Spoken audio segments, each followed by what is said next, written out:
Здравейте и добре дошли! Както виждате, отново съм на CBR, но този път за последно. Отивам да свърша няколко задачи и след това отивам да се срещна с новия собственик на CBR-чето. Купиха го. Онзи ден ми се обади момчето, дойде, видя го, каза, че много му харесва моторчето и по-късно отивам на нотариус да го прехвърлиме и общо взето това ще ми е прощалното каране с Хондата.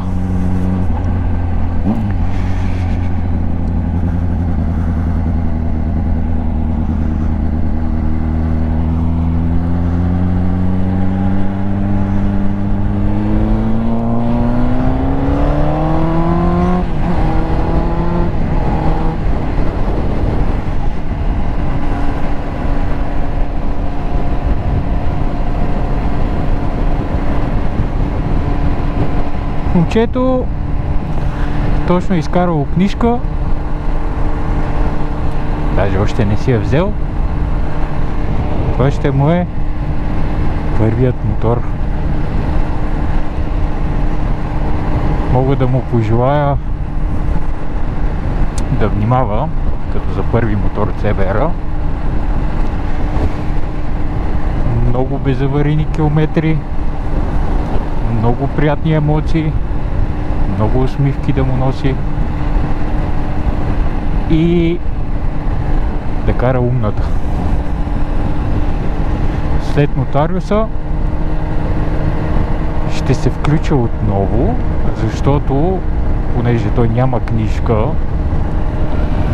и трябва помолиме момчето дали може да му го закарам до адреса. Естествено, защо да му отказвам? Хора сме, трябва да си помагаме. Ще му го закарам, след това той ще ме върне. Та ще се включа, когато отивам след нотариуса да му го закарам. Така че до след малко.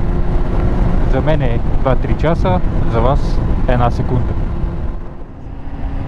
Здравейте отново! За вас секунда, за мен е може би 3 часа. Официално CBR е продаден. Минахме през нотариус и сега отивам да го закарам на момчето, да му го оставя, за да може да му се радва с пълна сила.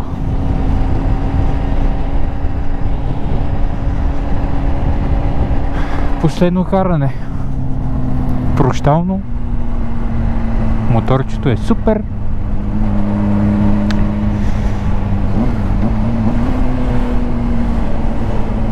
Малко в час пик. Но какво да се прави?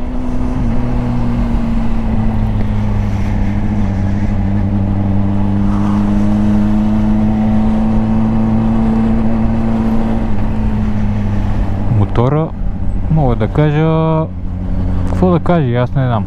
За времето, в което съм го карал, не съм имал абсолютно никакви проблеми с него. Обслужване и газ. Единственото, което извън обслужване съм оправил, смяна на при последната смяна на масло и филтър беше веригата на маслената помпа. Беше се разтегнала и се наложи, тракаше, лопаше, се наложи да я сменят.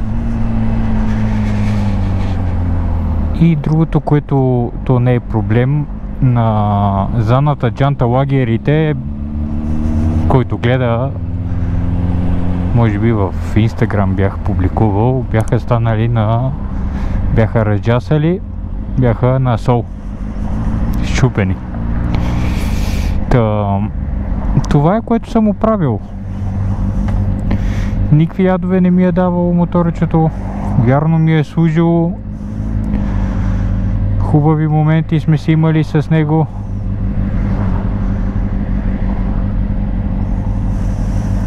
Давам го обслужен, сменени филтри, масло, антифриз. Също така към мотора нови накладки, нови ръкохватки, старите степенки и общо взето каквото успях да събера му го давам.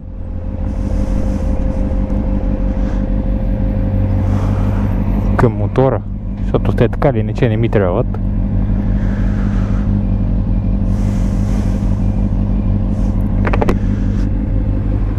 Огледалцата, които са отвратителни, но поне се вижда нещо, като се налага. Ако иска да ги сменя, ако иска да си кара с тях.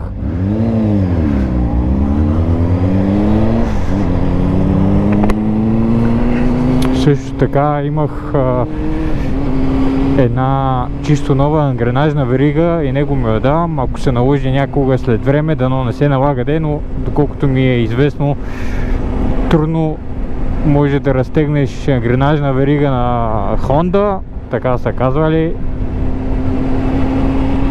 Трябва много бой и зор и газ и не знам какво трябва да се прави, за да се разтегне. Но му давам и нея, понеже имах.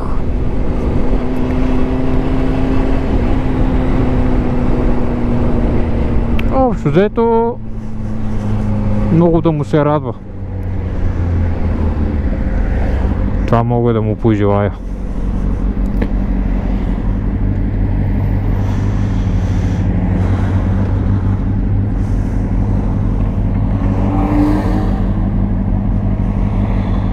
Не знам какво друго да кажа. Дами и господа, драги ми зрители, всички, които гледате, ще се повозя едно прощално.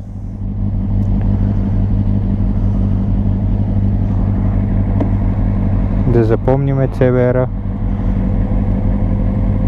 да го помниме и да му се радваме в бъдеще, като се сетиме да си пуснем видео и да гледаме. Аз да гледам, вие да гледате, който иска да гледа. Реално, аз май казах да е. Момчето тук що е изкарало книжка и това му е първи мотор. Когато ще вземе книжката, да ми пише, да вземе да покараме.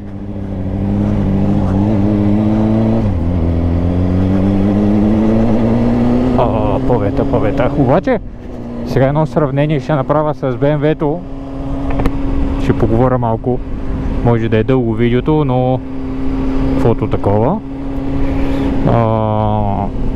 С BMW-то. Мислих, че CBR вози дървено.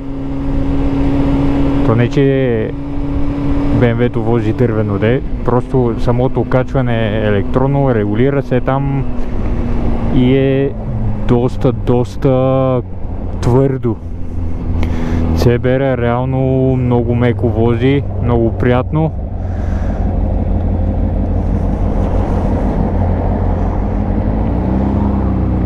Но то трудно може да направя някакво сравнение, защото единия, първо, че този мотор е на 20 години, даже 2003. Другото е BMW-то е чисто ново. Тук е писта, другото е супер нейкед.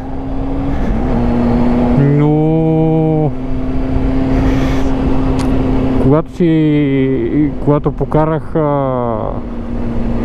BMW-то и се качих на CBR, осъзнах колко малък е мотора. Реално сега имам чувството, че ако отида някъде на писта да карам, ще ми е като колелце. Малък, маневрен силно казвам, не лесно се по завоите си го гъташ. Лично на мен много ми харесва. Приятно мотора, че си е CBR-а.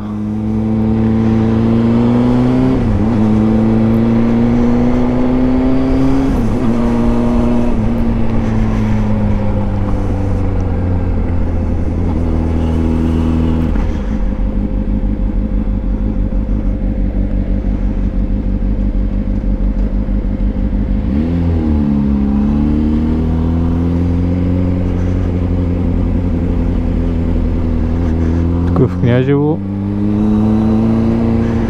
и тук направиха от тези тип търговски центрове. Защо се движа тук? А не, минеме. Оп, ето тук.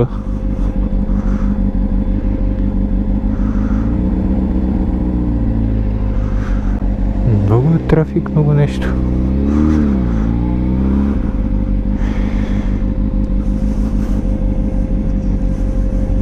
CBR-чето загря.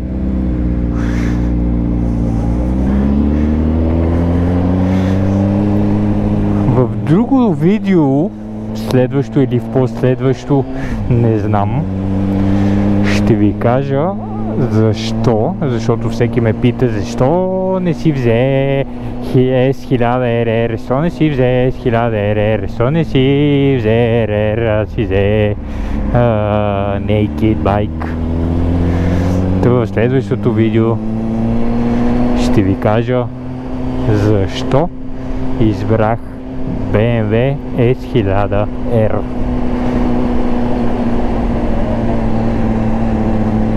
А сега ще се насладя на задръстването на уникалните ни пътища, в които всички пломби, камъни в бъбреци се разбиват, пломби падат. Трагедията е пълна. Това ще е от мене, драги ми смехурковци. Както винаги, пазете се, бъдете живи и здрави и до следващото видео. Чао!